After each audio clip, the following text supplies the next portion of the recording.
Avant les présentations, je vais rappeler quel est le thème de cette deuxième table ronde. C'est le concept de rétablissement. On a parlé au cours de la première table ronde du virage ambulatoire. Nous allons donc aller un petit peu plus loin cette fois-ci. Le concept de rétablissement comme socle d'une transformation de la manière de traiter les personnes en fragilité psychique. Tout est dit, hein, mais tout est à dire justement. Alors, je vais vous demander de vous présenter en deux mots et ensuite je vous poserai à chacun une question, sachant bien évidemment que vous pouvez tout à fait intervenir, vous faites un petit geste du genre comme ça, quoi, très discret, et je vous passerai la parole. Bien, bonjour. Antoine Pellissolo, je suis psychiatre et à la fois chef de service d'un service de secteur dans le Val-de-Marne à Créteil et puis professeur de médecine, donc j'essaye d'enseigner la psychiatrie. Denis Leguet, je suis ancien psychiatre hospitalier et actuellement médecin coordonnateur d'un centre ressources sur le handicap psychique. Bonjour, Anne Sanso, résidente du foyer Falleret, qui recueille un CHRS, un centre d'habitation, d'hébergement et de réinsertion sociale spécialisé dans les femmes souffrant de troubles psychiques, de souffrances psychiques, et qui fait partie de l'association Falleret qui regroupe un grand nombre de structures dans la région parisienne. Olivier Cancey, je suis psychiatre, je suis chef de service à l'hôpital Maison Blanche, chef de pôle, et également vice-président de Santé Mentale France, qui est une fédération en fait de plein d'acteurs qui interviennent dans le champ hospitalier, dans le champ social et ce qu'on appelle le médico-social, c'est-à-dire toutes les structures qui prennent en charge les personnes en situation de handicap liées à un handicap psychique et les usagers. Enfin bon, c'est une fédération importante dont j'en profite pour en parler parce qu'elle est ancienne. Falleret en fait partie et c'est un acteur qui va compter dans les années à venir. Merci. Édouard Berthaud, je suis psychologue clinicien à la résidence du docteur Arnaud, qui est une maison d'accueil spécialisée de l'œuvre Falleret dans le 19e arrondissement. Elisabeth Damiani, je suis formatrice père. C'est un nouveau métier dont je vous parlerai plus avant tout à l'heure. Alors, je vais commencer par une question un peu provocatrice à l'endroit du professeur Antoine Pellissolo. Cette question qu'on se pose, c'est pourquoi, a priori, la psychiatrie ne favorise pas le rétablissement des particuliers ou de ceux qui sont en souffrance. Juste une petite chose, Patrick Lemoine, que vous connaissez certainement, me disait un jour, nous, on sait soigner, mais on ne sait pas guérir. Donc c'est un petit peu une autre façon de faire de la provocation, mais cette question est pour vous, monsieur le professeur. Oui, alors je veux bien cette posture, même si effectivement, on va dire, c'est un petit peu, je vais faire l'avocat du diable, c'est-à-dire en quoi aujourd'hui les psychiatres, parce que c'est la profession que je peux représenter, le système de soins en général, mais en particulier les psychiatres, peut-être ne font pas encore suffisamment, on peut dire ça comme ça, dans cet objectif de rétablissement, c'est-à-dire le retour à une vie la plus étendue, la plus libre possible pour les personnes malgré une maladie ou malgré un handicap. J'ai essayé de réfléchir à ces obstacles, j'en ai vu 7, donc je me suis dit c'est 7 péchés capitaux. La psychiatrie, on aurait pu dire les 7 merveilles du monde, mais moins ambitieux. Alors, certains se superposent, mais je vais juste vous les proposer comme ça. Je pense qu'on aura l'occasion d'en discuter. D'abord, cet objectif de rétablissement, il n'est pas dans nos objectifs depuis très longtemps. En fait, au départ, c'est un concept anglo-saxon qui a été importé partout, mais qui ne fait pas partie, par exemple, de l'enseignement de base, je pense, des psychiatres depuis très longtemps. C'est quelques années et ça monte en charge, mais je ne pense pas que tous les médecins et psychiatres aient été comme ça complètement, que ça soit un objectif de formation initial depuis longtemps. Deuxième chose qui va avec ça, c'est que les psychiatres effectivement connaissent bien les maladies et les traitements, mais connaissent pas bien, en gros, tout ce qui va autour, c'est-à-dire comment on utilise ces ressources dans sa vie personnelle, comment on utilise sa personnalité, sa résilience, sa confiance en soi, son estime de soi pour construire sa vie. C'est vrai que c'est pas au départ dans notre formation non plus de base, c'est ce qu'on appelle maintenant plutôt la psychologie positive, qu'on pourrait appeler la psychiatrie positive, et ça fait pas partie, je dirais, des modules de base, en tout cas les plus fréquemment enseignés, même si on essaie maintenant de le faire de plus en plus. Troisième chose, les psychiatres connaissent pas bien la vie réelle, je vais dire, des patients que nous rencontrons. Souvent, on n'a pas le temps aussi voilà, d'aller très loin dans la vie réelle avec eux. On connaît notre hôpital, on connaît les centres de soins, on connaît un petit peu parfois leur domicile, on fait des visites à domicile, mais leur vie quotidienne, on la connaît mal, bon, pour des raisons aussi de disponibilité, mais c'est un obstacle majeur parce que le rétablissement, il se fait dans la vie réelle, comme on dit aujourd'hui. On ne connaît pas bien les autres structures, notamment médico-sociales. Je crois que c'est une réalité et c'est pour ça qu'on est tous ravis d'être ici. Et je remercie l'œuvre Falleret de l'invitation en passant, parce que vraiment, tous ces partenariats sont vraiment essentiels. Mais je crois que les psychiatres, en général, dans leur cursus, en tout cas initial, ne connaissent mal les structures médico-sociales, même s'ils en ont entendu parler, mais ils les ont rarement vues en direct. Ils font peu confiance aux non-médecins. Ça, c'est une réalité, un atavisme qu'on doit combattre.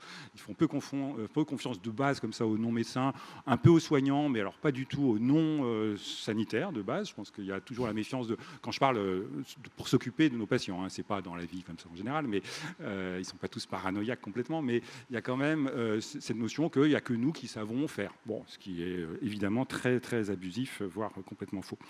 Et puis, deux dernières choses, ils connaissent mal je vous disais, les ressources des personnes et puis leurs propres ressources, c'est-à-dire ce qu'on peut transmettre comme motivation, comme espoir, comme optimisme. Il y a des moments où on le perd un peu parce que l'hôpital aujourd'hui va pas très bien. Beaucoup les médecins sont dans les hôpitaux, rattachés aux hôpitaux pour les soins comme ça au long cours. Et ils ont parfois une vision pessimiste de la vie qui peut se transmettre malheureusement dans leur contact avec les patients, parce que quand on est un peu découragé, on a du mal. Et clairement, nous, on est là pour transmettre de l'espoir, de transmettre de l'optimisme aux patients quand ils en manquent. C'est un des moteurs vraiment du rétablissement. Et puis je dirais qu'une dernière chose, c'est cette notion donc, de confiance à l'extérieur. Les partenariats avec les conseils locaux, etc., sont vraiment essentiels pour ça.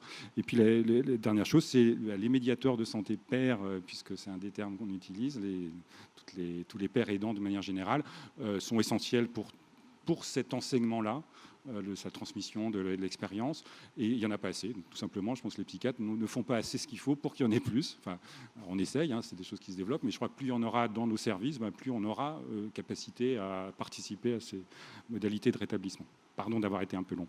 Non, vous n'êtes pas trop long, au contraire. Docteur Leguet, là, on vient de comprendre que le rétablissement, c'était une idée nouvelle, donc ça nous fait tous plaisir. Et on a compris aussi qu'il y a beaucoup de choses que les psychiatres ne savaient pas. Donc on aimerait voir aussi ce qu'ils savent. Enfin, bon, et ce concept de rétablissement, qu'est-ce que ça change? En fait, ce n'est pas une idée nouvelle, c'est une idée oubliée. Et quand on relit, on relit pas tous les matins, mais le traité médico-psychologique de Pinel, on voit des phrases, des paragraphes entiers qui sont consacrés à cette espèce de distance qui reste entre la personne et sa maladie et en même temps sa volonté et sa possibilité aussi d'avancer dans la situation qui est la sienne. Alors qu'est-ce que ça change? Oui, ça change tout. Ça change tout. Ça élargit d'abord le cadre de réflexion. On réfléchit pas simplement, comme vient de le dire Antoine Pellissolo,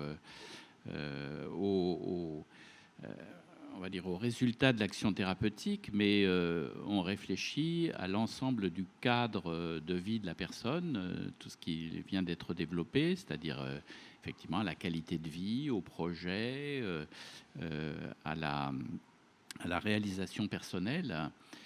Et puis ça élargit l'action, ça élargit donc, c'est-à-dire que les objectifs les objectifs de la prise en charge, quand ils ne sont envisagés que dans le cadre médical, ça ne peut être que des objectifs thérapeutiques.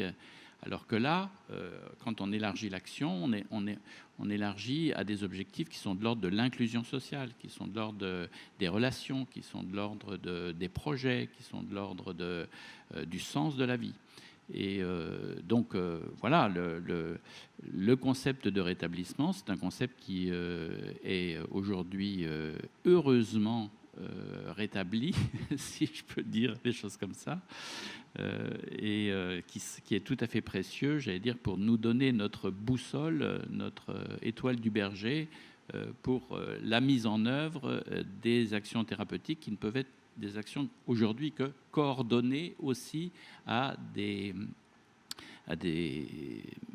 actions d'aide à l'inclusion. D'accord, donc on va voir dans le détail ce que ça change dans la pratique, dans le quotidien. question pour Elisabeth Damiani. Donc, est-ce que finalement, le rétablissement, on l'a vu avec ce que viennent de dire les deux psychiatres, mais est-ce que c'est pas plus une attitude? Est-ce que finalement, ça ne dépasse pas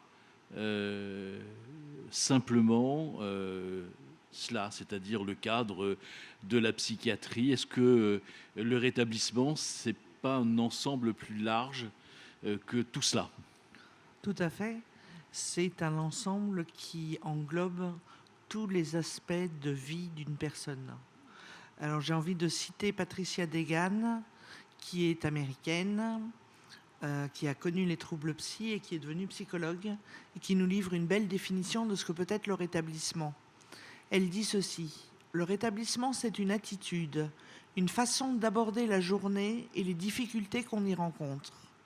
Cela signifie que j'ai certaines limitations et qu'il y a des choses que je ne peux pas faire. Ça, tout le monde s'accorde à le dire. Mais plutôt que de laisser ces limitations être une occasion de désespoir, une raison de laisser tomber, j'ai appris qu'en sachant ce que je ne peux pas faire, je m'ouvre aussi aux possibilités liées à toutes les choses que je peux faire. Donc c'est vraiment cette ouverture vers le champ des possibles, ce que vous évoquiez dans l'accompagnement que vous prodiguez aux patients.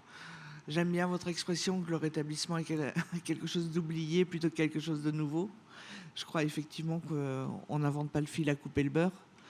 Et c'est heureux de revenir à certaines origines. Pour moi, le rétablissement, il s'est articulé autour des 3 pôles qui constituent, selon moi, et je ne suis pas la seule à le penser, une personne. Il y a le pôle physique. J'ai connu la maladie de l'alcool. Il a fallu éradiquer ça et que je puisse me rebâtir d'abord sur le plan physique. Ça a bien sûr atteint mon psychisme et j'ai vécu des troubles psy. Il a fallu s'occuper de mon psychisme et je suis toujours en soins à ce titre-là. Mais il a fallu s'occuper du 3e pôle qui pour moi est fondamental, qui est le pôle spirituel. Et le pôle spirituel, moi je le vis dans la religion catholique, mais d'autres personnes le vivent d'une manière différente.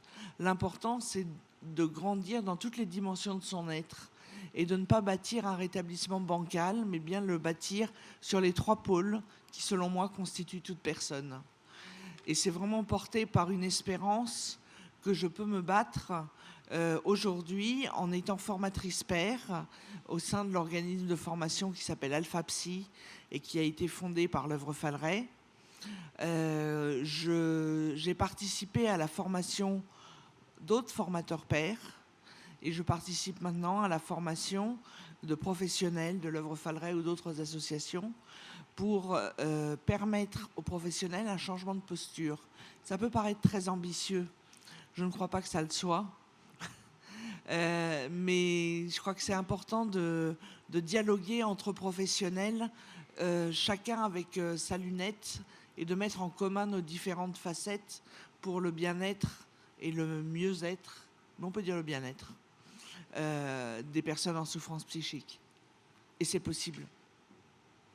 Donc le rétablissement est quelque chose de trop sérieux pour le confier au seul psychiatre. Donc c'est une dimension beaucoup plus vaste que ça. Alors, avant de passer à la pratique en établissement, je voulais me tourner vers vous, Anne Sanzo. Vous nous disiez que vous êtes directement concernée, justement, par ce rétablissement, et de nous expliquer de quelle manière vous, concrètement, vous vivez cela.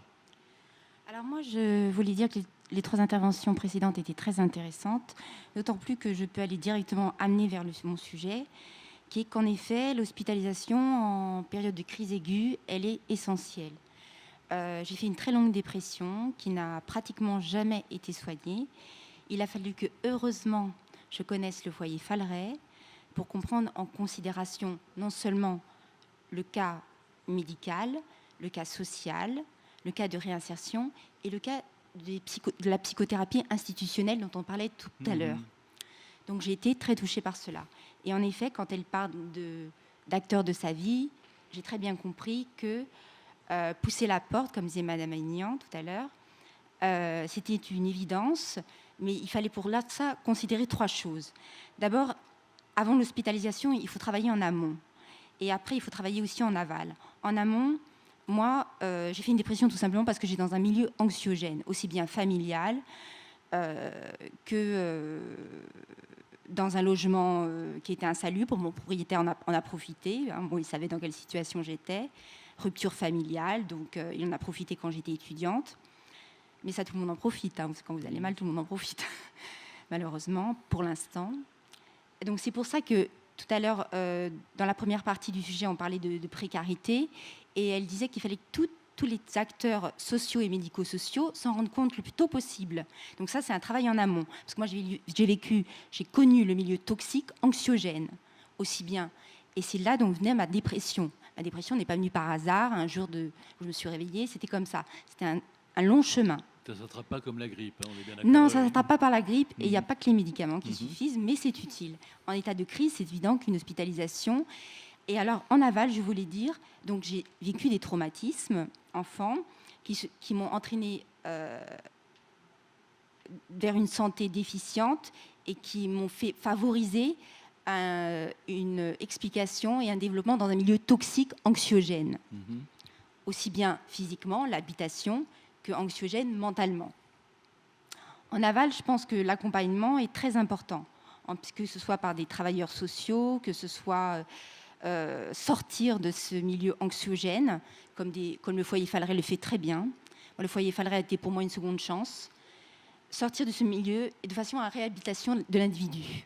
Et là, je suis tout à fait d'accord avec vous. Réhabilitation de l'individu, parce que l'individu, c'est pas un corps, c'est pas une âme séparée, c'est tout un ensemble. Et tout à l'heure, dans la première intervention, j'ai entendu parler que les soins somatiques étaient souvent déficients chez les personnes qui avaient des troubles psychiques. En effet, comment être acteur de sa vie quand on n'est même pas conscient qu'on peut être acteur? Moi, j'ai toujours eu ça pour moi, et je pense que c'est pour ça que je suis là ce soir, Madame Aignan, c'est que j'ai toujours été lucide. Parce que autour de moi, dans ma famille, ils étaient tous pas lucides, mais moi, j'étais très lucide de la situation. Et enfants, on en parle entre nous. Vous savez, dans les cours d'école, les enfants parlent qui va pas bien, qui va bien, qui va pas bien. Moi, j'ai toujours eu cette force, j'ai toujours été lucide. Mais pour ceux qui ne sont pas lucides, qui sont dans un état plus grave et dans une difficulté à concevoir leur être et leur mal-être, je pense qu'il y a un travail en aval à faire. Et en amont, comme le disait tout à l'heure le pédopsychiatre, prendre très tôt, en ce que ce soit en scolarité par des psychologues, des travailleurs sociaux, un milieu médico-social, c'est très important.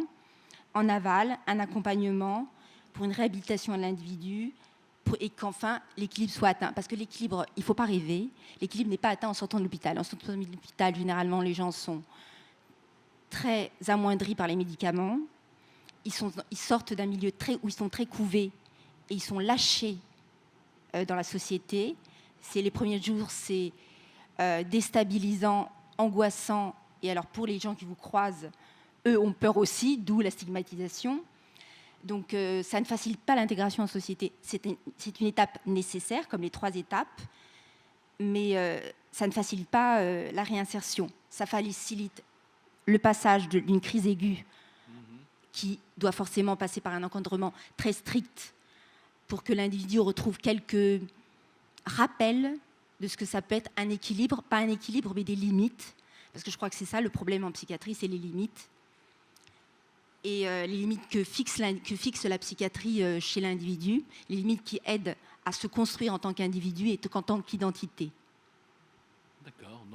Merci, je vois Olivier Cancel qui s'agite. Hein. Oui, donc, je vais rebondir un peu parce que je suis le psychiatre qui n'a pas encore parlé sur la pratique. Et justement, en réaction aussi au témoignage, c'est vrai que dans ce qui change et qui va avec le rétablissement, et puisqu'on parle de virage ambulatoire là aussi aujourd'hui, c'est vraiment la nécessité de passer d'une logique et une logique d'institution. Et sûr que dans une institution, on peut aussi se rétablir. On en a parlé table ronde avant.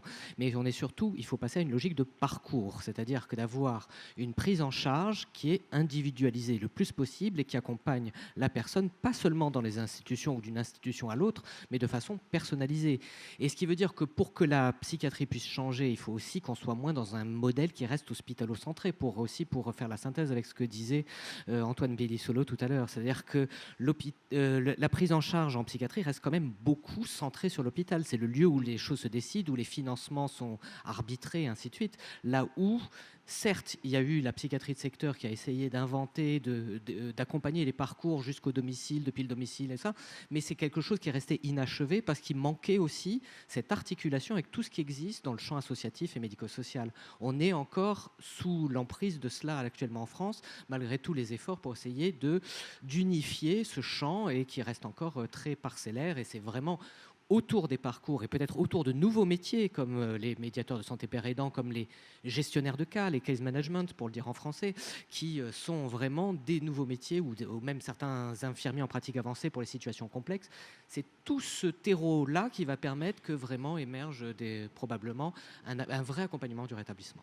Alors dans l'autre table ronde, on va parler de ces nouveaux métiers qui sont effectivement, il y a une logique dans le déroulement des tables rondes, mais ce que vous nous dites, c'est que le rétablissement, il est encore trop centré sur l'hôpital. C'est-à-dire qu'en fait, on a bien compris que le rétablissement, c'est un ensemble et c'est un parcours, vous le dites vous-même, c'est-à-dire qu'on ne sort pas guéri, si tant est que...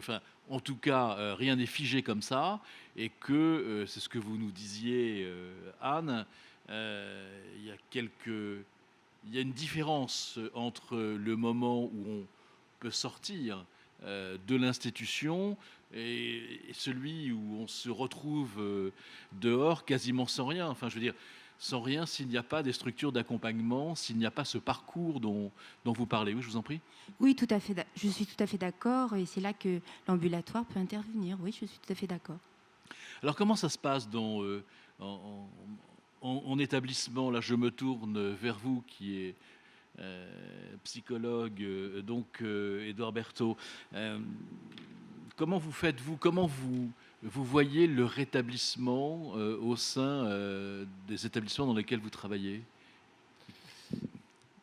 Alors, pour aller dans le sens de ce que disait Olivier Canseil, c'est-à-dire que si on considère le rétablissement, alors certes comme une attitude, mais comme une transformation de soi, je dirais que le travail qu'on peut faire dans une maison d'accueil spécialisée illustre ce rétablissement, puisque ce sont des établissements, alors le terme technique c'est maison d'accueil spécialisée, dans les années 70, ils ont été créés essentiellement pour des personnes polyhandicapées, pour leur offrir un lieu de vie, et ça s'est ouvert depuis une dizaine d'années aux personnes présentant un handicap psychique grave.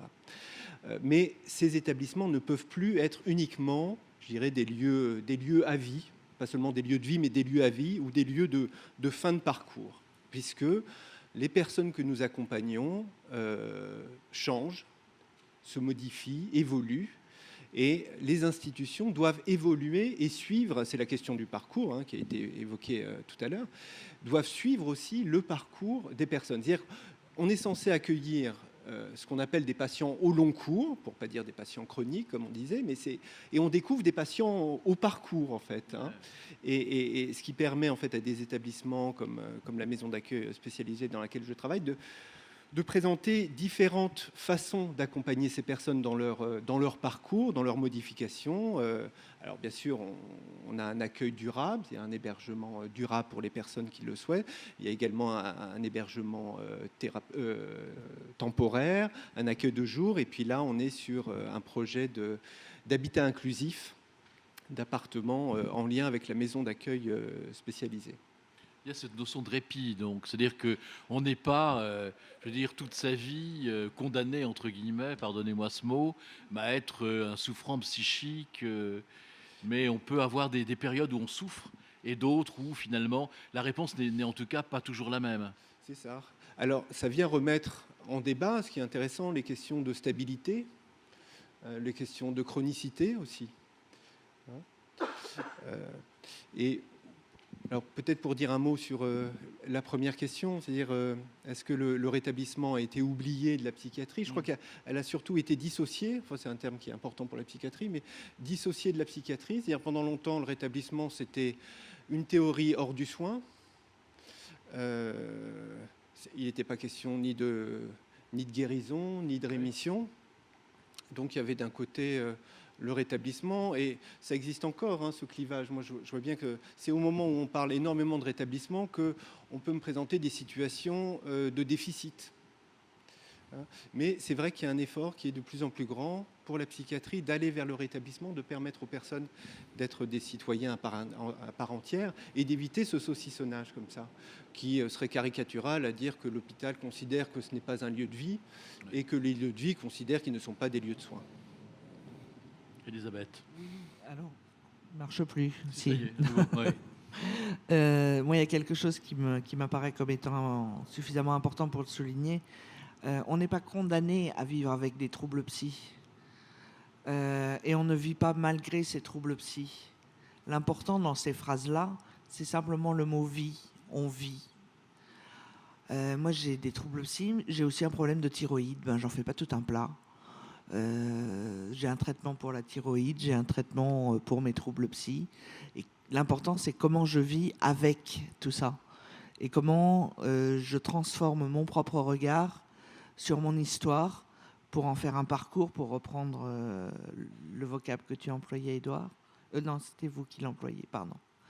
Un parcours de vie, c'est quelque chose d'extraordinaire. Moi, je vis une aventure fabuleuse en apprenant un nouveau métier, en me consacrant à mon travail, à cette mission de dire un certain nombre de choses, à travailler en collaboration étroite avec des médecins, des psychologues, d'autres personnes en souffrance.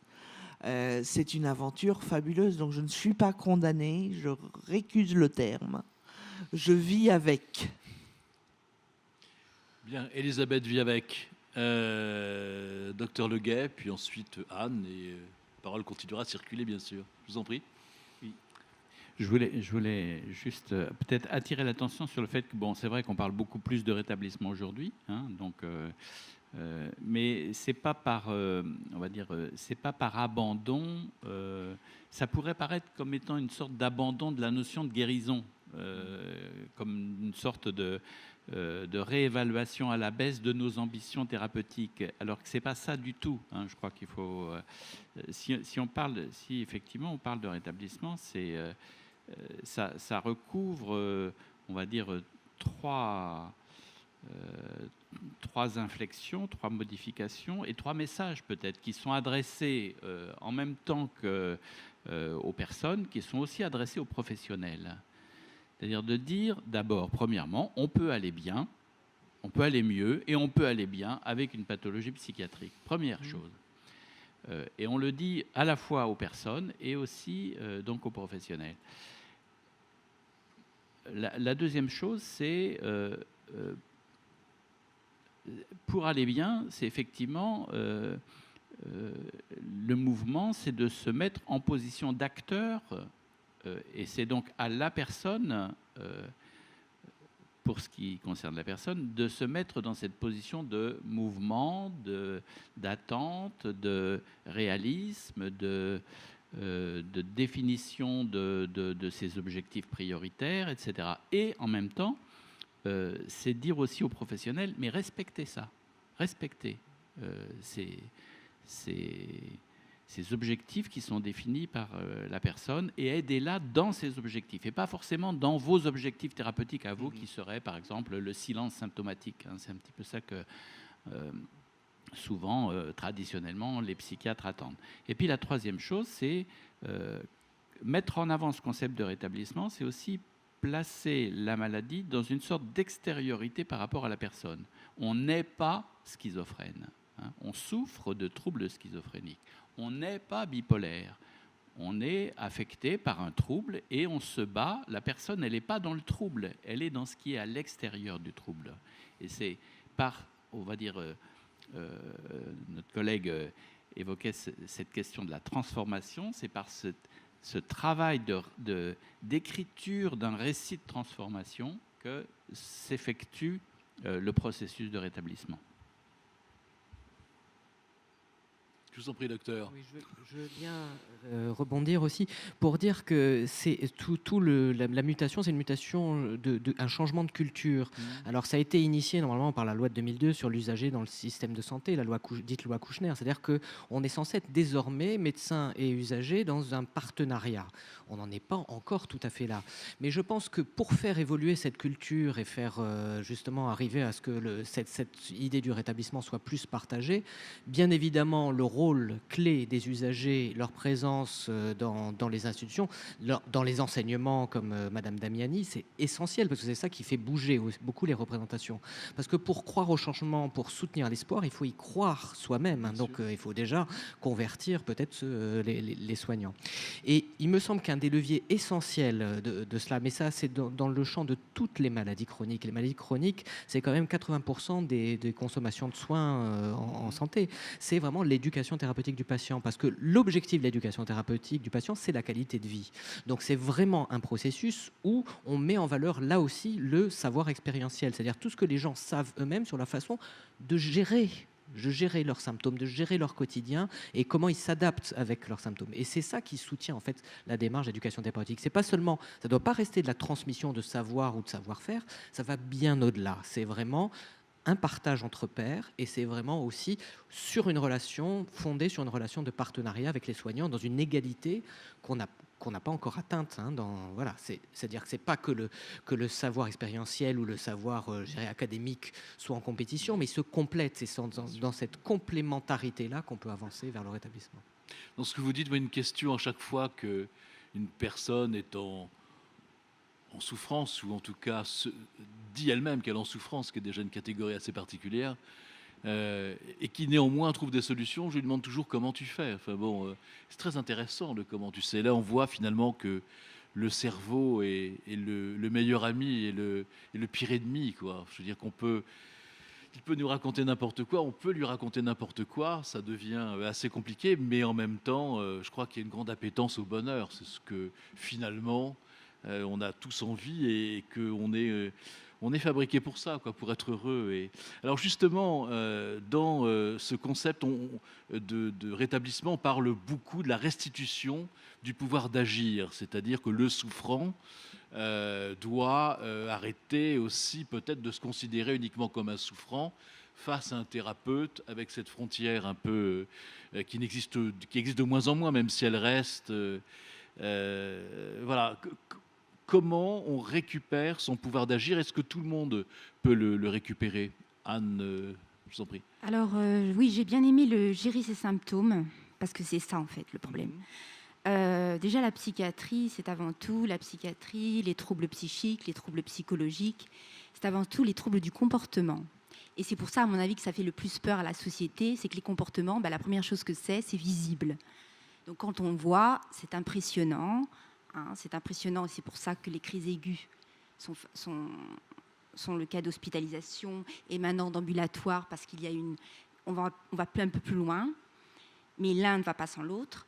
Mais ce que j'ai aimé dans gérer les symptômes, c'est qu'on est acteur de sa vie parce qu'on est acteur de ses envies. Mais pour être acteur de ses envies, dans le cas d'une dépression, dans le cas d'une addictologie, dans le cas d'une maniaco-dépression, pour être acteur de ses envies, il faut savoir reconnaître déjà ses envies. Parce que les envies de l'un ne sont pas les envies de l'autre et les capacités de l'un ne sont pas les capacités de l'autre. Quand quelqu'un a perdu une jambe, je vais prendre les symptômes physiques parce que ça paraît plus facile, on va lui dire soit tu arrêtes de marcher, soit tu fais quelque chose. Et bien lui, il va apprendre à faire quelque chose. On parlait dans l'autre d'équilibre atteint. L'équilibre peut être atteint, c'est l'équilibre atteint pour chacun. Et l'équilibre de l'un n'est pas l'équilibre de l'autre. Mais l'équilibre de l'un n'est pas normatif. L'équilibre n'est pas normatif. Heureusement, parce qu'on n'est pas des individus lambda. Sinon, ce serait une drôle de société. D'ailleurs, ce que vous dites me fait penser à cette très belle phrase de Boris Vian, qui dit finalement, ce qu'on nous propose, c'est le bonheur pour tous. Moi, ce que je voudrais, c'est le bonheur pour chacun. Tout à fait. Pas tout à fait la même chose. Tout à fait. Et dans, effectivement, le rétablissement, je pense que ça doit être quelque chose d'extrêmement personnel. Je ne pense pas qu'il y ait de recettes se rétablir en 10 leçons. Et je pense que c'est un peu compliqué, ou c'est très caricatural, oui. Alors, ce que j'ai aimé, moi, bon, la lucidité, moi je l'ai toujours eu, j'ai eu cette chance-là dans mon malheur. Mais la lucidité, c'est bien, mais ça ne suffit pas. Parce que dans les crises aiguës, on est encore plus conscient qu'on se sent mal. Donc c'est très difficile à gérer et on souffre encore plus. Et surtout, on culpabilise. Donc je voulais dire qu'être acteur de sa vie et être acteur de ses envies, c'est une chose. Mais la coordination de toutes ces institutions peut permettre peut-être, par l'intervention aussi de l'art, par l'intervention aussi des activités thérapeutiques qu'on trouve à l'œuvre Falleret, des activités d'accompagnement socio-éducatif, d'art plastique, eh bien, je vais vous dire, quand vous faites une petite action comme un dessin, même si vous allez être... Moi, j'ai fait des très beaux dessins apparemment, je ne peux pas tout faire en même temps, mais ce que je veux dire, c'est qu'à un moment donné, le plus important, ce n'est pas la valeur du dessin. Le plus important, c'est de prendre une distance entre ce qu'on va exprimer par le dessin, l'expression, et ce qui peut s'en dégager. Ce qui peut s'en dégager, c'est une part de soi qui était ingérable avant. Et cette part de soi qui est ingérable avant, elle va peut-être être gérée sous la forme d'une sublimation, comme on disait autrefois. Voilà. Est-ce que le rôle des écoutants, je vais les appeler comme ça, parce que ça devient très compliqué, c'est-à-dire des psychiatres, des psychologues, mais aussi, pourquoi pas, des artistes ou de la famille, l'entourage, les amis, est-ce que c'est pas finalement d'inviter celui qui est en souffrance? Alors, il y a des degrés dans la souffrance, bien évidemment. Je ne parle pas du pire, je pense que ça, c'est encore autre chose, mais des souffrances non pas forcément communes, mais en tout cas que l'on connaît dans son entourage, dans sa famille ou pour soi-même. Est-ce que finalement le rôle, ce n'est pas de redécouvrir cette faculté d'émerveillement? Je veux dire par là que à partir du moment où on est émerveillé, c'est quand même quelque chose de magique. Tout se réarticule autrement, peut-être pendant un trop court instant, mais docteur Leguet, puis après vous, Anne, puis professeur, voilà, là-dessus, je crois qu'on a lancé une autre table ronde, je suis désolé. Vous d'abord. Je vous trouvais très, très optimiste tout à l'heure quand vous disiez qu'on était tous programmés pour être heureux. Bon, le cerveau, en tout cas. Pas tout à fait. Malgré tout, il y a quand même parfois quelques forces de destruction interne qu'il faut connaître. Et effectivement, quand ma voisine de gauche parle de lucidité, je pense que c'est important. Et il faut savoir d'où on part. Et pour faire un chemin, il faut bien se dire qu'il faut bien se rendre compte de là où on est. On ne peut partir que de là où on est. On ne peut pas partir d'un endroit où on pense qu'on est mais qu'on n'est pas. Voilà. Alors, là-dessus, par rapport à la question de l'émerveillement que ou du soutien il me semble qu'il y avait quelque chose qui, dans les écrits, au fond, les meilleurs experts du rétablissement, ce sont les personnes rétablies elles-mêmes. Et pratiquement tout le temps, dans leur récit, il y a quelque chose de l'ordre de la rencontre positive et quelque chose qui justement va pouvoir émerger de cette incertitude entre est-ce que je vais bien, est-ce que je vais pas bien, est-ce que j'ai envie d'aller mal ou est-ce que j'ai envie d'aller bien. Enfin, je dirais les choses un peu... Bon, c'est un peu caricatural ce que je dis, mais enfin, vous voyez ce que je veux dire.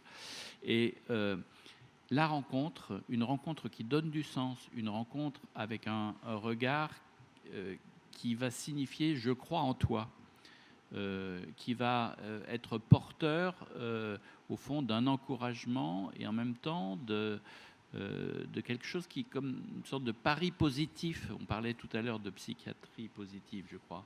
Et ça, c'est fondamental dans le processus de rétablissement. C'est fondamental. Antoine Pellissolo. Pour compléter, parce que c'était dans cette idée-là de pouvoir construire. Et donc, pour construire, il faut oser faire des choses. Et je pense que pour oser, il faut avoir une confiance en soi surtout. Et ça peut passer par une confiance en les autres.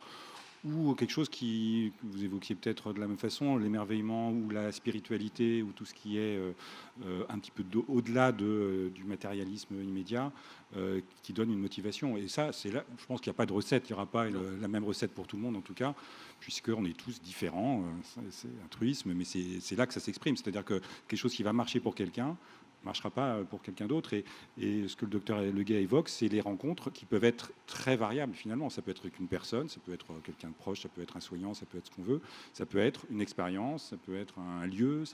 Et effectivement, moi je suis assez d'accord sur cette idée-là qu'il y a un déclic souvent qui est rapporté. Alors c'est peut-être un peu simplifié, mais il y a toujours eu quelque chose qui s'est passé et qui est vraiment une histoire personnelle. Donc on n'aura pas le canevas préétabli, il faut ouvrir les possibles.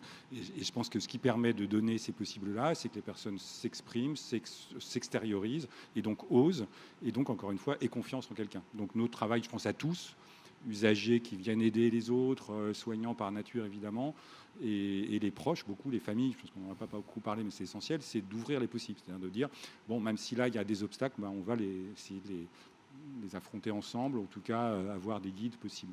Donc le chemin vers l'établissement, c'est ça, c'est d'avoir des appuis sur lesquels on peut construire et qui soient vraiment les plus diversifiés possibles, parce qu'encore une fois, il n'y aura pas la même recette pour tout le monde. Et aujourd'hui, malheureusement, le système, pendant longtemps, en tout cas de la santé mentale, ça a été souvent les mêmes choses partout, et souvent un peu restrictif parce que pas assez de moyens, donc ne pas assez ouvrir sur l'extérieur. D'ailleurs, dans ces ressources, ça me fait penser, je ne sais plus, l'auteur du Choix de Sophie, je suis en train de chercher son nom, peu importe. Voilà, très bien. Merci, docteur. Non, mais tout à fait. Il raconte qu'il avait c'était plus qu'une crainte, c'était une panique.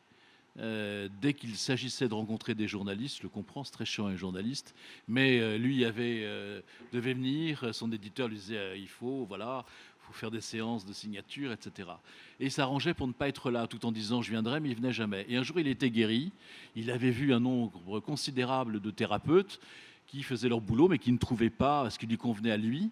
Et lui, tout simplement, en écoutant une musique, je ne sais pas si vous vous souvenez, il a entendu une musique et ça l'a complètement figé. Et il s'est demandé pourquoi ça l'avait complètement transformé. D'un coup, il n'avait plus peur. On se dit, c'est un peu curieux ce truc. Et il a interrogé, il a donc enregistré cette musique, et il l'a fait passer à ceux qui étaient avec lui quand lui était un tout petit enfant. Et en fait, c'est sa nourrice qui écoutait cette musique. Et quand tout petit bébé, il avait peur comme tout le monde, sa nourrice le berçait avec cette musique. Et il raconte qu'après, il pouvait affronter n'importe quoi. Donc la solution, ça paraît... parce qu'il y avait une résonance, enfin, je dirais, il y a quelque chose. Bien sûr, ça n'aurait pas marché pour d'autres. Enfin voilà, je voulais rappeler cet épisode parce que ça m'a énormément marqué. Alors on va le faire dans l'ordre. Elisabeth, ensuite vous, Anne, et ensuite... voilà, je vous en prie. Alors, vous parliez de rencontres positives. Moi, j'ai eu l'immense chance, et vous parliez des familles. Je vais rendre hommage à la mienne une fois de plus. J'ai eu l'immense chance d'être toujours soutenue par ma famille, mon père, ma mère, ma sœur. C'est un petit groupe, c'est pas une grande famille, mais chacun à sa manière était à son poste, si on peut dire. Et ils ont cru, c'est une expression qui m'a été donnée, je ne sais plus par qui, mais ils ont cru pour moi. Quand je croyais plus en moi, quand j'y arrivais plus, quand j'étais désespérée au fond du trou de mon alcool, de mes troubles psy, il y en avait toujours l'un des trois pour me dire écoute, on ne sait pas comment, mais on sait que tu vas t'en sortir. Et petit à petit, j'ai pu m'appuyer sur eux. Et puis aussi, j'ai vécu 3 ans dans la vie religieuse. J'ai pu m'appuyer sur mes sœurs en religion qui m'ont permis d'avoir mes premiers soins par rapport à la maladie de l'alcool. J'ai quitté la vie religieuse, je vis ma foi en tant que laïque, mais je n'oublie pas cette rencontre positive qui m'a permis de mener le juste combat. Et aujourd'hui encore, on continue à me faire confiance. Si je suis là aujourd'hui, c'est parce que Alpha Psy, l'œuvre Falleret me font confiance. Et tout ça, ça me porte en avant et ça nourrit l'espérance qui est la mienne, qu'on peut effectivement vivre avec tout ça et vivre plutôt bien. Anne, je vous en prie. Oui, je suis tout à fait d'accord avec les différentes interventions quand on parle de rencontres positives, de résonance, que l'équilibre atteint, il est différent pour chacun et il n'est pas forcément au même niveau pour chacun, mais du moment qu'on atteint un certain équilibre et qu'on peut vivre avec, c'est ça, vivre avec, c'est quand même l'une des choses les principales pour moi. Moi, en ce qui concerne l'entourage, rien. Mais en ce qui concerne le foyer Falleret, et surtout, comme vous parliez tout à l'heure de musique qui a réveillé des souvenirs, moi je pense qu'il y a différentes choses, que ce soit des soignants, que ce soit des travailleurs sociaux, que ce soit une psychologue qui me suit au foyer Falleret, ces différents intervenants, que ce soit des psychiatres aussi. Ces différents intervenants m'ont donné ont réveillé en moi une partie soignante. Et je pense que c'est ça le but de la religion, j'allais dire. Le but de la transformation. Pardon, je vous positionne. Le but de la transformation, c'est que ces résonances vont nous permettre de trouver en nous un schéma qui va nous donner les ressources pour trouver la partie soignante en nous qui va s'occuper de la partie malade. Et c'est là qu'on peut atteindre, en effet, et c'est passé pour moi par différents professionnels qui sont tous intervenus à leur échelle, dans leur domaine, et qui m'ont tous, sans le savoir, certains et certaines, qui m'ont donné qui ont fait résonner en moi une partie soignante. Et c'est cette partie soignante qui a su se dire, Anne, là, tu peux peut-être faire quelque chose de ta maladie. Et qu'est-ce que tu ferais si tu étais hospitalisé ? Tu vas faire la même chose qu'eux. Tu vas te prendre en main comme si tu étais à leur place. Et donc là, c'est là que les ambulatoires peuvent aussi intervenir. Donc c'est tous ces travailleurs sociaux, médicaux, paramédicaux, et qui m'ont permis de trouver en moi une partie soignante et qui a amoindri et qui a mis de côté, l'englober, l'accepter, parce qu'il faut déjà s'accepter qu'on n'est pas parfait, on ne sera jamais forcément guéri, on sera mieux, on sera très bien, mais on ne sera peut-être pas forcément guéri. Et c'est ça peut-être qui m'a permis de trouver un équilibre, peut-être pas l'équilibre du voisin, mais quel intérêt, chacun a son état. Voilà. Vous avez convaincu le docteur Cancel à côté. On ne peut pas conclure une table ronde sur le rétablissement après un usager, c'est pas possible. Non, bien sûr. Donc la conclusion est voilà, je ne peux rien rajouter de plus juste après. Merci. Merci beaucoup. On peut peut-être rappeler, sans que ce soit une conclusion, là je vais faire le jésuite, parce que sinon... Ouais. Ce que dit Anne, en fait, c'est assez proche de... Je parle sous votre contrôle, à vous qui êtes... plus apte que moi à dire des choses pareilles, mais c'est ce que en fait explique Erickson en disant on a des forces de guérison étonnantes. L'inconscient, c'est pas uniquement cette espèce de foutoir dont parle Freud, où on rêve de sauter je sais pas qui, enfin sa mère, sa grand-mère, son chien, etc. Mais si on est encore en vie, c'est aussi parce que, donc je résume exprès, mais je fais de la provocation. Mais en tout cas, si on est toujours vivant malgré les épreuves, c'est qu'on a non seulement des facultés d'adaptation, mais de guérison. Parce que la vie peut faire mal, on le sait tous. Et donc, moi, je trouvais étonnant, si vous voulez, que, on ait ces facultés, et tant mieux, et deux, on sache les éveiller d'une manière ou d'une autre, sachant que effectivement chaque cas est différent. Et voilà, c'est ce que je voulais dire. Pardon pour Freud, je veux pas.